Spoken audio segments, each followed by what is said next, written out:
chapter 1, verse 18. 1 Corinthians chapter 1, verse 18. Kumanya na atong basahan sa 2 Corinthians 4, 3 to 4.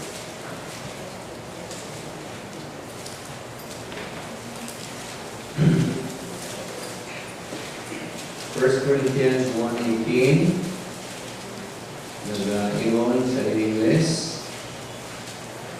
For the message of the cross is foolishness to those who are perishing, but to us who are being saved, it is the power of God.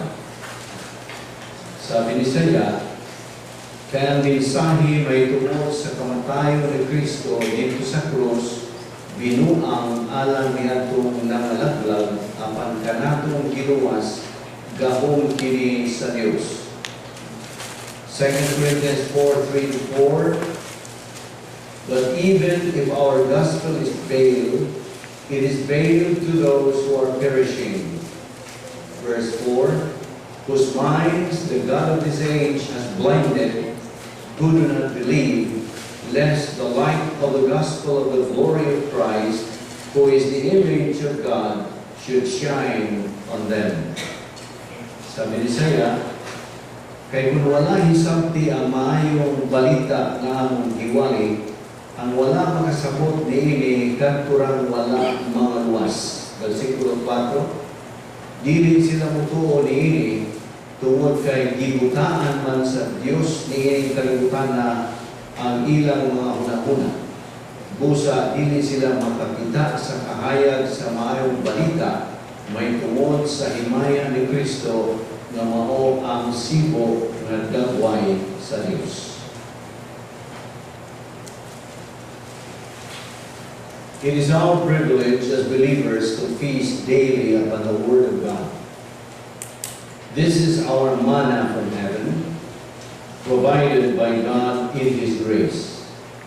It is the third and last of the great grace gifts which God has provided through Christ. Man was provided with the right woman, the quintessence of human happiness at the point of creation of man. The second gift was salvation. And the third gift has to do with the Word of God. All are connected with Jesus Christ. Jesus Christ created man. Jesus Christ created a woman sometime afterward, and that was a gift. Jesus Christ gave Himself on the cross. That's the second great gift in history. And the third one is the fact that Jesus Christ has permitted in writing some of His thinking which can be understood by us. So actually at this point, we are bringing the three together. It is the ministry of God, and it is of God the Holy Spirit, that helps us to understand the Word of God. Ang Diyos Espiritu Santo lamang ang magpasabot kanato sa puno sa Diyos. It is the ministry of God the Holy Spirit that made the gospel real in our right lobe, turning gnosis into epignosis. It is the ministry of God the Holy Spirit that provided the redoing of the earth, the redecoration of the earth in 5 days, so that when man and woman spent whatever it was, 1,000 years in a honeymoon, they had the most beautiful possible environment. That was the ministry of God the Holy Spirit. And the ministry of God the Holy Spirit is just as essential to our intake of the Word of God this evening as it was in redecorating the earth into something beautiful and making it possible for us as spiritually dead unbelievers to understand the gospel. Now that brings us to the point of silent prayer, the purpose of which is to use rebound if necessary. We call it the divine eraser, so that God the Holy Spirit can control our lives, so that this portion of the mind of Christ plus others that we're going to study can be well understood. Therefore, let us pray. Amen.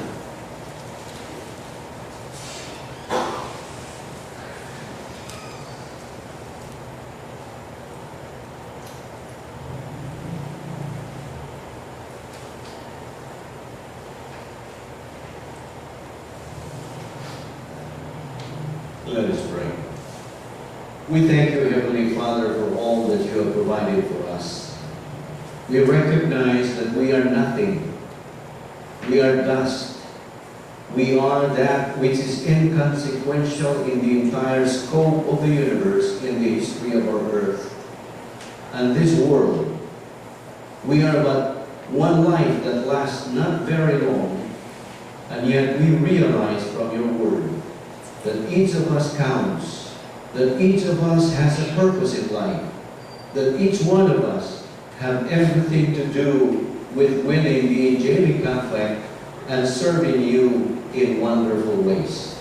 We ask that we might do that and always keep that mission in mind. In Christ's name we pray. Amen.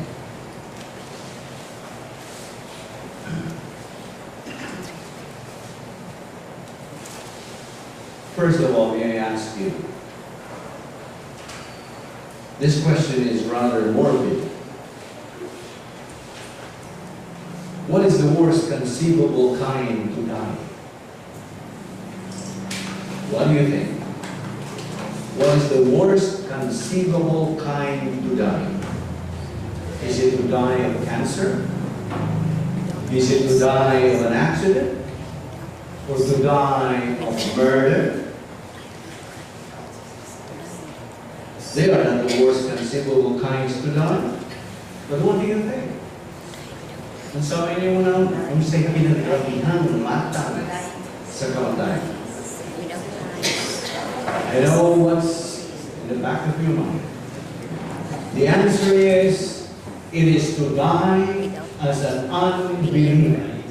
That's the worst. That's the worst conceivable kind to die.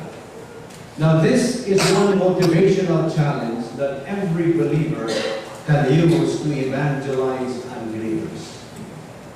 As evangelists or any believer in Christ, kaganihan buntag ang atong guest speaker, Pastor La Rosa, emphasized that every believer, ang tanan gyud gihatagan o gasa, spiritual gift. So an evangelist, or any believer in Christ for that matter, is motivated to witness unbelievers and lead them to Christ because he knows the most horrible, ominous future of an unbeliever. Nakakana sa Lucas 12:46, John 3:18, Revelation 20:15, and Revelation 20:10. Unsa man yun ang kaugmaon sa usa ka dili magtuo. Karong gabi, kung ikaw dili magtuo, paminaw ko like, listen very well. This is your future. The unbeliever's horrible future or ultimate destiny is the lake of fire, which most people call hell. And you know the lake of fire, linaw sa kalayo, or infierno, is God's garbage dump. Have you been to the garbage dump in Dampas? Is it in Dampas? That's the garbage dump. But God has His own garbage dump where Satan and his demons are likewise destined to be. Matthew 25:41, Revelation 20:10-15. Unsay pulong kang Ginoong Kristo sa dili mong tubo. What did He say about Judas Iscariot, who was an unbeliever? Better for this man never to have been born. The terrible and horrible future of an unbeliever in the lake of fire is characterized by total frustration forever, total exasperation forever, total loneliness forever, total darkness forever, total pain forever, total suffering forever, with all pains forever, no second chance, no more escape. It is a condition of unspeakable misery, everlasting fire, where their warmth dieth not, and the fire is not quenched. Mark 9:44. There is blackness of darkness. Jude 1:13. The smoke of their torment ascended up forever and ever, and they have no rest, day or night. Revelation 14:11. That's how the Word of God describes the unbeliever's ultimate destiny, the lake of fire, or what most people call hell. However, this is not to scare you. I'm not scaring you. If you are an unbeliever this evening, that is God's stimulus or provision for you to respond to. God is giving you His stimulus, which bears a response. And His stimulus is His love and grace, salvation by faith alone in Christ alone. Believe on the Lord Jesus Christ and thou shalt be saved. Tumuo ka kung Jesus o ikaw maluwas.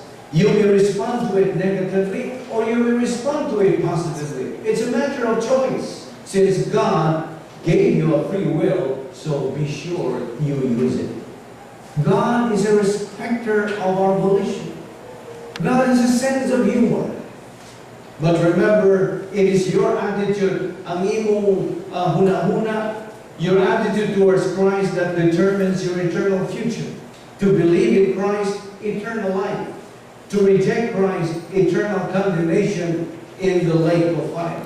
Remember, you have only two choices to make before you die physically. Believe or burn. That's one effective way to emphasize the gospel message to an unbeliever. Every believer should be eagerly motivated by the three I ams of evangelism, as delineated in Romans 1:14, which says that believers are indebted, obligated of the gospel message to unbelievers. Niining atong panahon sa simbahan, in the church age in which we live, every believer in Christ, in grace and apart from human merit, has been sovereignly bestowed a spiritual gift by God the Holy Spirit.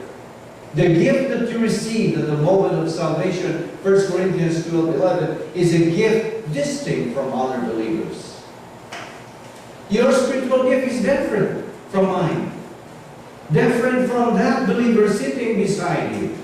Lucky. That gift involves a special ability in a particular field. Which gifts are given to which believers is strictly a matter of the sovereignty of God. We cannot take credit for that gift. In fact, which gift you receive, you do not deserve. You do not earn nor work for it. They come strictly from the integrity of God, in this case, from God the Holy Spirit. Of course, no one is aware of his gift when he is saved. He recognizes it only as a result of what? Spiritual growth.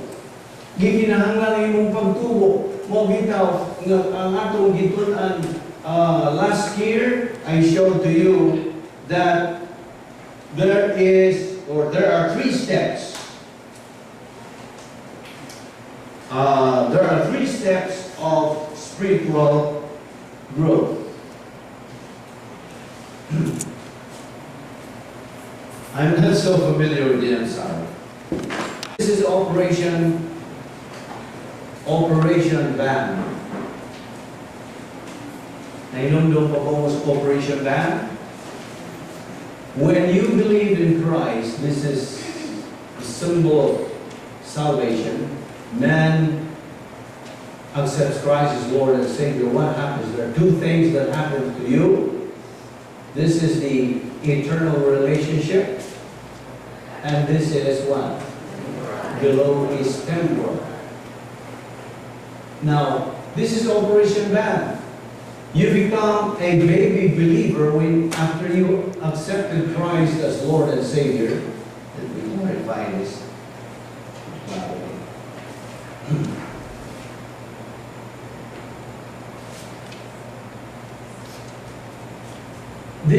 You are a baby believer. Bata kang masusok pagdawat ni Kristo.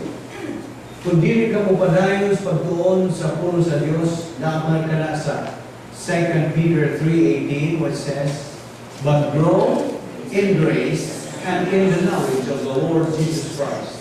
So you continue taking in Bible doctrine, you reach the stage of what? Adolescence. Magpadayon ka sa pagtubo. And as you continue growing in the Word of God, every day you have to feed your soul, just as you eat physical food every day for your body, then your soul needs the food of the Word of God. Matthew 4:4 says, what? Man does not live by bread alone, but by every word that proceeded from the mouth of God. Continue until you reach the top. And what is the top? Operation Bamani. It is spiritual maturity. So, unsas din saya spiritual maturity? Pagkahamtong espiritual.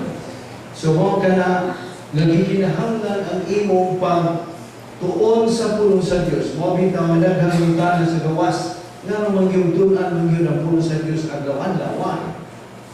If you eat food, physical food, material food for your body, your soul needs food, which is the Word of God. So if you just ignore the Word of God, then this is not going to happen. You become a baby believer forever. Masusok. You cannot glorify God. So therefore, no one is aware of his gift when he is saved. He recognizes it only as a result of spiritual growth. Even if any spiritual gift is never specifically discovered, it functions automatically with spiritual maturity. Our concern, therefore, is not what is my spiritual gift. Our concern is to what? To grow in the Word of God. Mao ka na atong concern. In Matthew 24:14, God mandates every believer to proclaim the gospel to all the world. And why Paul is not merely unashamed of the good news, but is proud of it, even boastful. 1 Corinthians 1:31. Nga naman, for it is the power of God unto salvation to everyone that believes. Yes, when the gospel is preached, it has power. Na ay gahom. The power is not in the preacher or because of the persuasive eloquence of his message, but rather that God was pleased through the fullness of what was preached to save those who believe. 1 Corinthians 1:21. Now the point here is that as you continue to get plugged to Bible doctrine, you're going to realize you have the specific spiritual gift. It is a doctrinal fact that when a believer reaches spiritual adulthood, his gift functions fully and effectively, even if he is unaware that his activities involve a spiritual gift. Now, through the lenses of Bible doctrine, let the Word of God circulate in the stream of consciousness, which our pastor always mentions about. Circulating in the stream of consciousness.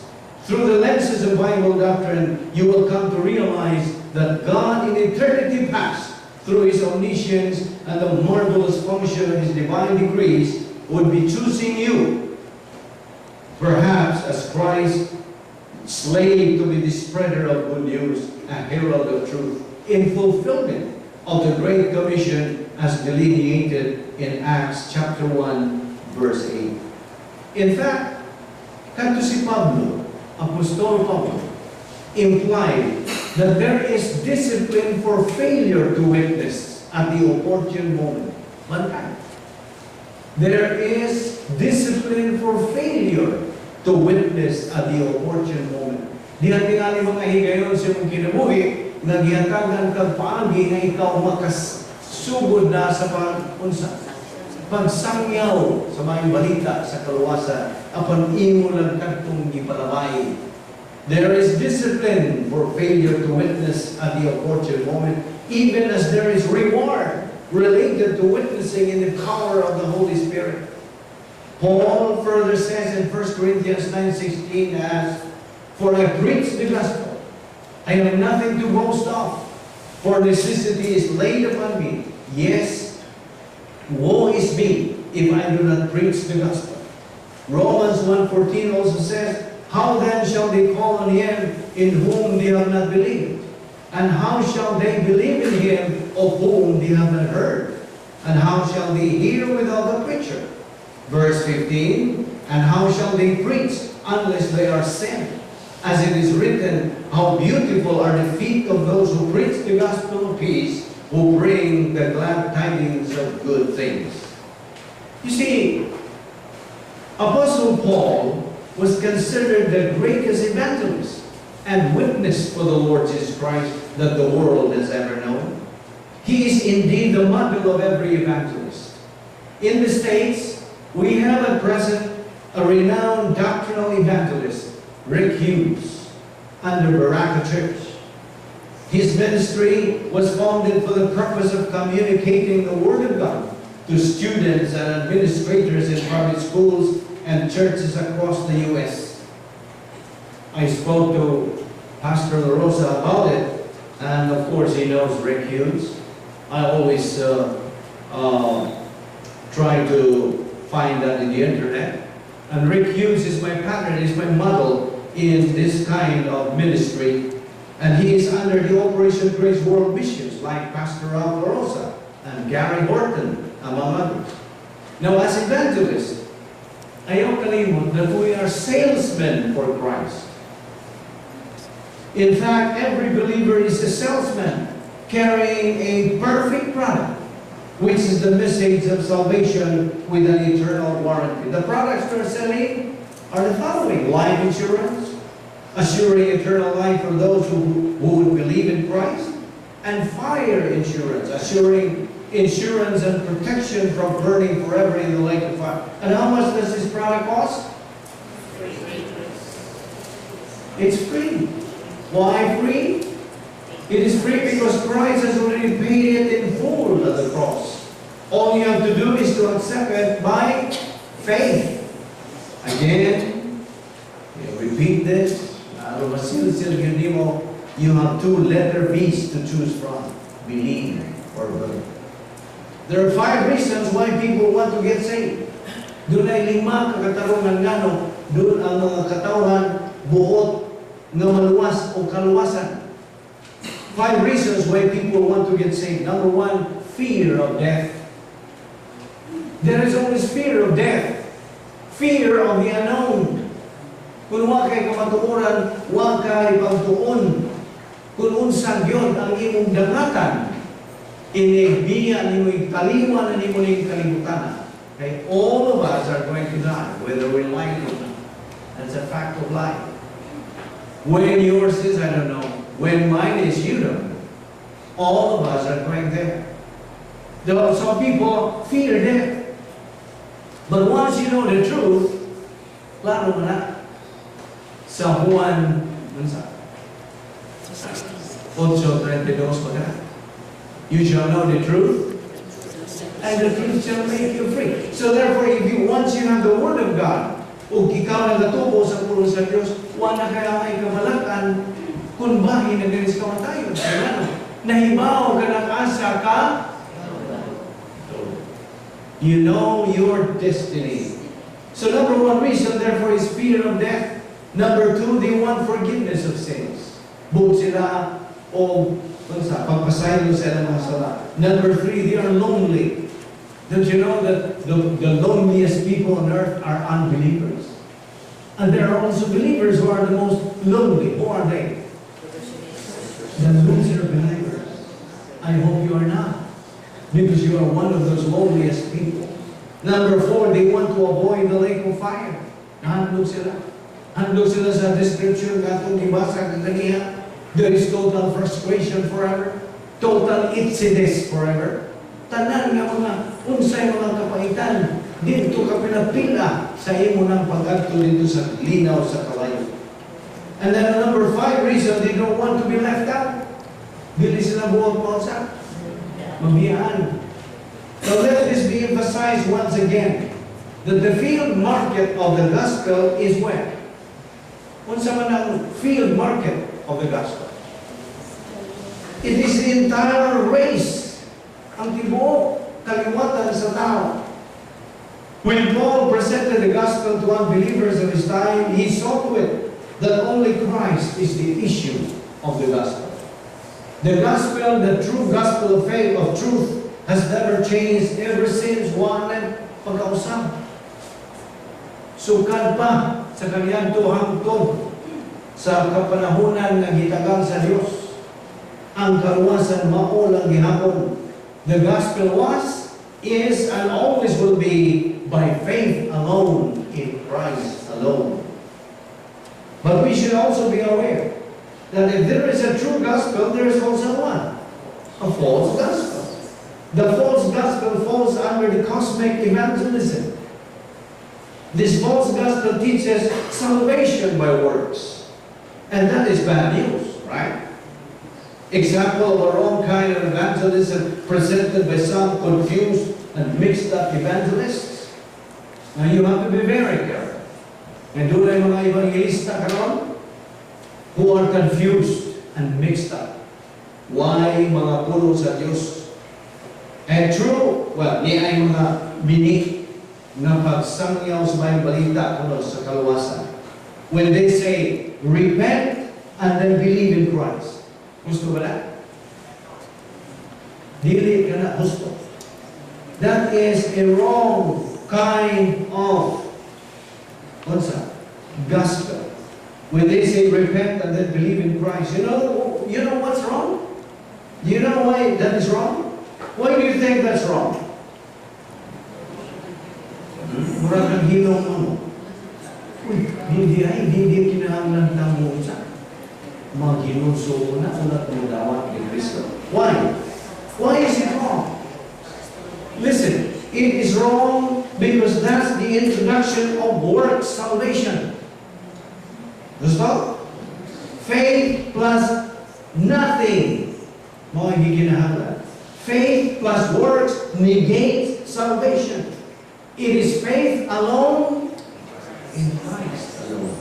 Mawala. So, mapantay sa iyong karong pagpaminaw sa mga evangelista. And one caution for us believers before we witness. Don't muddle or confuse the gospel message. You have to know it and be able to communicate it. There are three doctrines needed to present the gospel message. Redemption, reconciliation, and propitiation. Redemption, sabi ni Isaiah, pagkaluwas. Unsa man ang reconciliation, pagpasipuli. Unsa man ang propitiation, pagtagbang. Christ did all these at the cross. You remember how many hours was Christ hanging on the cross? 3? 6 hours. Gikan sa alas 9 sa buntag hangtod sa alas 3 sa gabi. Just imagine, from 9 o'clock to 12 o'clock, gilansang si Kristo, giduslak pa yung kilid, gibunan-bunalan. And how many of you have seen that movie, The Passion of the Christ? Mas grabe pa ang description yun sa balang kasulatan sa naitabo ni Kristo. Ginuwaan nila, gibukbok nila, gibunalan nila, nagbuba na yung naong apalwagin siya mo yung ang muruin sa akin. Wagin. Gikan sa alas 9, bingan to sa alas 12, wagin siya mo ang buo. Why balik kayo? Ang kinagrabihan di ay ang experience ni Kristo mo kadung alas 12 hangtod sa alas 3 sa pares. Kaya naman, the most ignominious na gian ni Kristo mo na ang pagdawat sa imo o akong mo pito dito sa hardin sa Gethsemane, nagaampo si Kristo o dili na siot ang may daligbig sa iyang naong kundili, dugo na. Miingon si Kristo, amahan ko, kung mahimo pa ipanabay kining kupa, ikan ka na.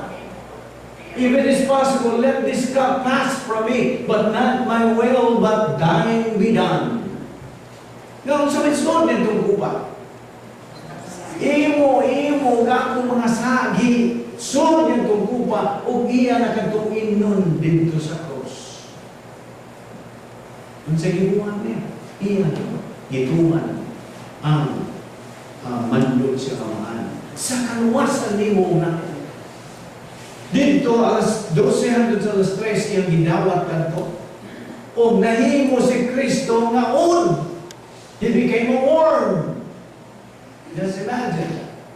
Ang worm niya itong panahon na ila itong tulog-tuluban sa usa ka katong bowl niya ito.